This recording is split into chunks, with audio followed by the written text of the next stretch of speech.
Hello friends, आज मैं आप लोग के लिए एक स्टोरी लेकर आई हूँ। तो जिस स्टोरी का नेम है फर्ज। तो हम लोग स्टोरी को स्टार्ट करते हैं। घर की बड़ी बेटी और आर्थिक स्थिति अच्छी न होने के कारण नम्रता अच्छी पढ़ाई करके एक अच्छी नौकरी कर रही थी। घर में वह सबसे बड़ी होने के कारण मायके की जिम्मेदारी वह अपना मान बखूबी से निभा रही थी। नम्रता का एक भाई और दो छोटी बहनें थीं, लेकिन पढ़ाई कर रहे थे। उसके माँ बाप के लिए इतने बच्चों की पढ़ाई और घर चलाना आसान नहीं था। उसके पिताजी प्राइवेट जॉब करते थे और माँ भी सिलाई बुनाई करके जितना हो सके उतना अपने घर की मदद करती थी। नम्रता की शादी तय करने का वक्त आया, तभी उसकी दोनों भाई बहनें पढ़ाई कर रहे थे। शादी की बात समीर के साथ तय हुआ। तभी उसने स्पष्ट से बता दिया था कि शादी होने के बाद भी मुझे मायके की थोड़ी आर्थिक मदद करनी पड़ेगी। पिताजी बहुत बीमार रहते हैं, उनका भी हॉस्पिटल और दवाइयों का खर्चा करना इतना आसान बात नहीं थी। नम्रता अपने भाई बहनों को उनके पैरों पर खड़े हो जाए तब तक मुझे भी मदद करनी चाहिए, इसलिए वह जिम्मेदारी निभा रही थी।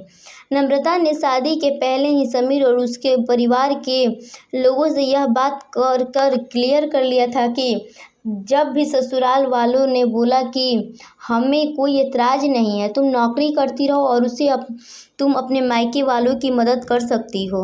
समीर ने तो बोला कि नम्रता, मैं भी तुम्हारे साथ हूँ, तुम नौकरी करके मायके वालों की मदद कर सकती हो, मेरी तरफ से कोई एतराज़ नहीं है।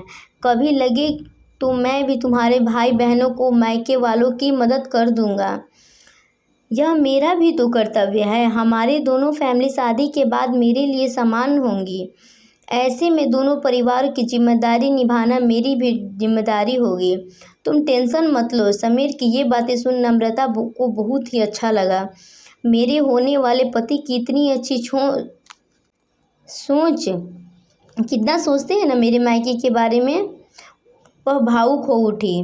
थोड़े दिन बाद उसकी सगाई हुई और कुछ दिनों के बाद शादी भी हो गई। हमारी बेटी को इतना अच्छा जीवन साथी और इतना अच्छा घर मिला है, यह देखकर नम्रता के पिताजी और माँ बहुत खुश थे। शादी होने के बाद नम्रता घर और नौकरी की जिम्मेदारी अच्छे से निभा रही थी।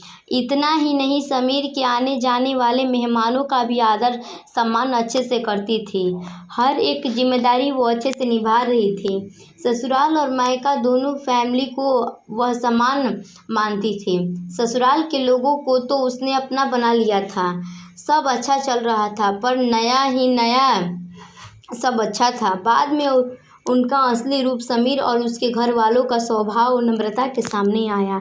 नम्रता ससुराल वालों को भी पैसे देती थी, बचत भी करती थी, खर्च भी करती थी। उसे सभी बातों और जिम्मेदारियों का एहसास था, इसलिए खुद पर पैसे खर्च नहीं करती थी। ससुराल और खुद का सब करके वह थोड़ी मदद अपने भाई बहनों के लिए करती थी। उनकी पढ़ाई चालू थी, पढ़ाई मतलब थोड़े पैसे तो चाहिए ही ना। पर यह समीर को पसंद नहीं था। वह मायके वालों की मदद करती थी, इसलिए समीर चिल्लाता था। ये वही आदमी था जिसने शादी के पहले बोला था कि वक्त आने पर मैं भी तुम्हारा मदद करूँगा। उसकी मदद की अपेक्षा भी नम्रता को नहीं थी। नम्रता की माँ और भी बेटी पैसा लेना बहुत उनको बुरा लगता था। उसकी छोटी बहन ने पार्ट टाइम जॉब करने की शुरुआत की, इसलिए अब उसका अपने मायके वालों को पैसा देना सास को बिल्कुल पसंद नहीं था। वह तो सभी को बताते थे कि नम्रता जॉब करती है और सारी सैलरी अपने मायके में देती है। ऐसी आधी सच नम्रता को अच्छी नहीं लगती थी, पर करे भी तो क्या करे। उसे भी पता था कि वह अपने मायके की परिस्थिति ठीक नहीं है। थोड़ी मदद की तो क्या हुआ, मुझे कहाँ ज़िंदगी भर मदद करनी है भला।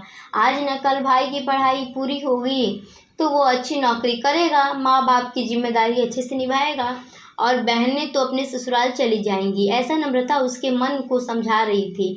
वो किसी भी प्रकार की नेगेटिव बातों का विचार न करते हुए सिर्फ दोनों फैमिली का भला चाहती थी।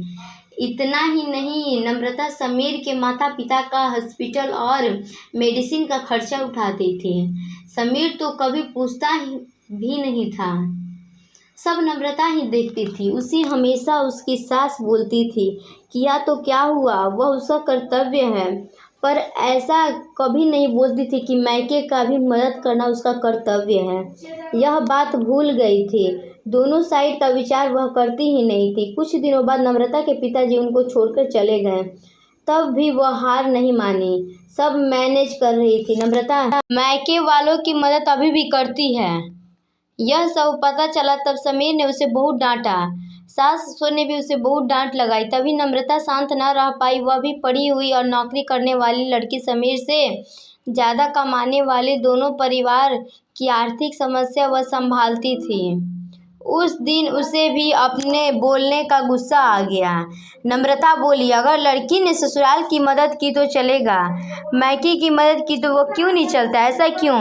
इसमें क्या गलत कर रही हूँ भला? जिस माता पिता ने मुझे बड़ा किया, पढ़ाया और कष्ट भी किया मेरी वजह से, आज मैं उनकी वजह से इतनी बड़ी पोस्ट पर हूँ, अच्छा खासा कमा रही हूँ, तो मायके में ज़रूरत होने पर थोड़े दिन मायके की आर्थिक स्थिति ठीक नहीं हुई तब तक से मैं मदद कर दूंगी तो क्या हो जाएगा? और हाँ, मैं आपकी भी तो सब ज़रूरत पूरी करती हूँ। हमारी गृहस्थी और भविष्य इसका विचार करने के लिए बचत भी करती हूँ। यह सब बातें नम्रता की सुनकर उसके ससुराल वाले उसे कुछ भी नहीं बोल पाए। कुछ दिनों बाद नम्रता की सास बहुत बीमार पड़ गई। उसकी बेटी आधे पैसे भरने के लिए तैयार हुई। तब नम्रता बोली, दीदी हम दोनों हैं ना, समीर और मैं, देखते हैं पैसों का, आप चिंता मत करो। नहीं भाभी, मेरा भी कर्तव्य है माँ। वह मेरी माँ बाप के लिए लड़का और लड़की दोनों ही समान होते हैं, दोनों को साथ में बड़ा करते हैं। पढ़ाई नौकरी उनकी ही वजह से पूरी होती है, तो ऐसे वक्त में मायके में लड़की की मदद की तो क्या होगा? मैं भी तो जॉब करती हूँ, मेरी भी तो सेविंग है। ऐसा नम्रता भी सोचती थी। अपनी बहन की बातें सुनकर समीर और उसके माँ बाप का सिर शर्म से झुक गया। वह बोली, शादी होने के बाद भी मायका लड़की के लिए पराया नहीं होता है। लड़की ने कभी भी तो मायके की जिम्मेदारी ली है या अपने माता पिता के लिए कुछ तो किया, तो कुछ बिगड़ नहीं जाता है। यही बात नम्रता कितने दिनों से बोल रही थी, तभी उसकी सास को ये बात अच्छी नहीं लगती थी। यही बात बेटी ने बोली और उसकी ही हुई मदद। यह सब देखकर उसकी सास को पछतावा होने लगा। हमने नम्रता के साथ अच्छा बर्ताव नहीं किया। समीर को भी बहुत बुरा लगा। दोनों ने नम्रता से माफ़ी मांगी क्योंकि उनको भी समझ में आया था कि शादी होने के बाद भी लड़की की मायके की जिम्मेदारी कर्तव्य भुला नहीं जा सकता है। वह खुद के पैर पर खड़ी है, नौकरी कर रही है और मायके की परिस्थिति अच्छी नहीं है, तो मायके में भी कभी कभी मदद कर दे रही है, तो उसे मदद करनी ही चाहिए। क्यों नहीं करेगी वो मदद? ऐसे वक्त में बेटी ने मदद की तो वह उसका कर्तव्य है।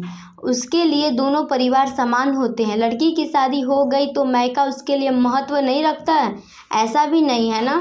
एक बहू के रूप में अगर अपना फ़र्ज ससुराल में निभा रही हो, वैसे ही उसे मायके का भी फ़र्ज निभाने देना चाहिए। तो अगर मेरी पूरी वीडियो अच्छी लगे तो मेरे चैनल को लाइक, सब्सक्राइब एंड शेयर ज़रूर करें और बेल आइकन को दबाएं, ताकि जब स्टोरी वीडियो डालूंगी आपके पास नोटिफिकेशन पहुंच जाएगा। तो पूरी स्टोरी सुनने के लिए धन्यवाद।